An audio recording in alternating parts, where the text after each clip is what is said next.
Mega oil price hike muli ang nakaambang ipatupad ngayong linggo ayon sa Department of Energy. Ang epekto niyan sa mga produkto sa mga supermarket, talakayin natin kasama si Steven Cua, ang presidente ng Philippine Amalgamated Supermarkets Association Incorporated. Magandang umaga po, Sir Steven. Si Maris po ito. Live po tayo sa unang balita. Hello, Maris. Good morning. Una po sa lahat, tataas po ba ang presyo ng mga produkto dahil nga sa malakihang oil price hike ngayong linggo? Ano po ang inaasahan natin? Inaasahan natin talagang tataas ang presyo ng mga bilihin, no? Hindi lang dahil sa oil price hike, no? Tandaan mo, there's a salary, minimum wage hike very soon.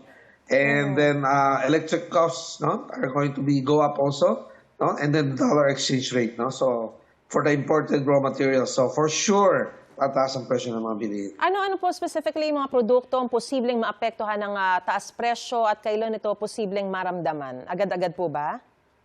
Yung agad-agad, siyempre, pagtaas ng presyo ng crudo, no, is yung delivery ng mga fresh produce, no? Kasi ramdam ka agad yun. That day na dineliver, mataas na kaagad ang cost of delivery, no?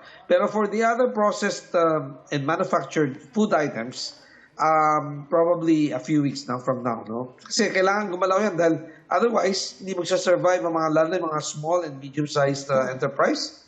Hindi lang, we're not talking about how to make ends meet, pero, we're talking about survival, no? Survival mode na talaga. And what are these products specifically, sir? Well, depends. It's a management decision, no? Pricing, no? So, for those who feel na kailangan kaagad, otherwise, they have to close shop, no? Tataas na kaagad, no? Ang mga presyo. And we're not talking about manufactured goods lang, no? I mean, even retailers like us, no? Taas din ang aming salaries, no? Aming gaya ng bayaran, no? So, tataas yung kaagad, no? I mean, it's a 9.5% increase, no? Itong impending increase, no? Salary increase. So, hindi pwedeng sabihin isa-shoulder na lang ng manufacturer because pati kami, mag-increase din kami ng, salary sa mga tawad natin. So, gaano kataas approximate yung presyo na maidadagdag doon sa mga bilihin na ito on the average, sir? I'd say around 7 to maybe even 9.5%. No? Yung iba, we'll add everything in. No? Kasi ang point nila, ano pambayad mo sa mga tawag ko? Remember, sales, hindi logical na sales will increase by 9.5% or 10%. No? Automatically on the day nag-increase ang salaries. No? Kahit na may sweldo ng tao, hindi naman lahat gagastusin sa pagkain or sa tindahan mo. Diba? Ilang piso po to? Ilang piso?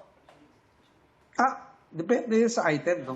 So, when you say 10% naman item, kung 10 piso, magiging 11 piso. Ganun. Kung 100 piso, magiging 110. Ganun. Alright. Ayon sa Department of Trade and Industry, kasi wala pang humihiling sa kanila ng price hike sa mga produkto sa gitna nga nitong nakaambang mega oil price hike, no? Kayo po ba ay hihiling sa DTI nito, yung grupo po ninyo? Well, supermarkets will have no need to ask for price increase, no? I mean, unless we continue to operate on a loss and close down eventually, di ba? So we'll have to increase without asking any permission. Okay. So magugulat na lang yung mga tao or aasahan na rin nila. Anyway, ano po yung nakikita ninyong kompromiso para hindi masyadong mabigat sa mga consumer naman sakaling tumaas na nga itong presyo ng mga produkto at hindi rin naman malulugi ang mga manufacturers at supermarkets?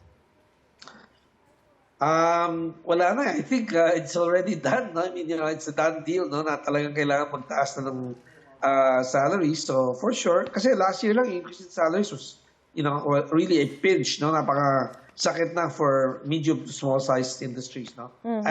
Businesses. Ito pa, dadagdagan mo pa ulit, talagang suntok na, no? Kumbaga, 1-2 punch na. So, medyo mabigat, no? And then January, another, maliit lang, 3% increase, no? Pero yun na nga, this one is really big, so it's the biggest, and I'm afraid it will lead to the closing of the smaller, enterprises or businesses, not just supermarkets. Alright, wag naman sana, pero mas maghigpit pa ng mga sinturon ng ating mga kababayan.